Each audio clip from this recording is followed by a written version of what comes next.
What are your thoughts about biking in New York City? Well, I'm, I think, people have always biked, messengers biked for many, many years, but I think it's increased substantially. I think it poses a danger sometimes to both drivers and walking pedestrians as well as the bikers themselves.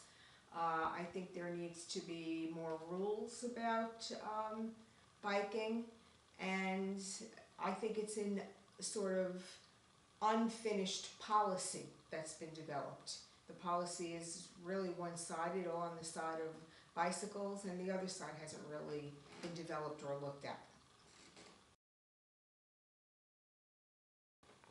On bicycle parking, what do you think? I think that's part of the unfinished policy. Parking has not really been established for bicycles, and they're all over the street, and they're all over sidewalks, and I think, again, they pose a dangerous situation to people who are walking, to people who are parking cars and getting out of cars, as well as, the potential for lawsuits for homeowners. So I think it's problematic, and I think that's really part of the unfinished policy in this city.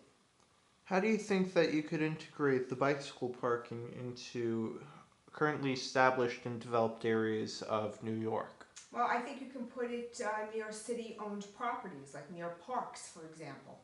But I don't think that it belongs on residential streets.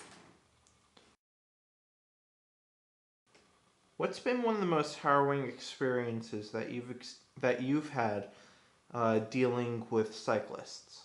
Um, I have one every day. It's like every morning I get into my car, I hit our corner where there's a light. The light is red to me, it turns green to me, I start to go, and a bike goes right through the light the other way. So every day there is something. I encounter bicyclists pedaling up, the reverse way on one-way streets, which is what you don't expect. I now teach my younger son, even on a one-way street, to look both ways when he crosses, because you never know when there's another bicycle coming against what you expect in terms of traffic.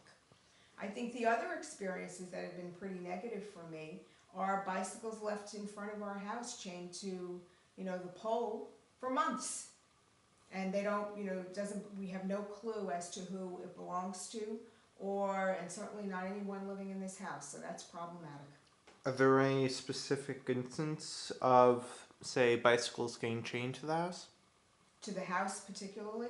Well, to Or our in front property. of the house? Yes, last year there was a bicycle left there actually this time of year, and the person didn't come back. It sat there in the snow and the rain, and the snow got piled up on top of it, and the person didn't show up until, I want to say, early winter, and then was shocked that her bicycle was in somewhat of a disrepair.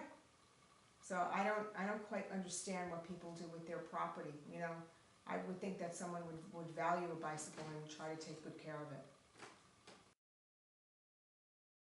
How do you consider bicycling when viewed through the lens of gentrification?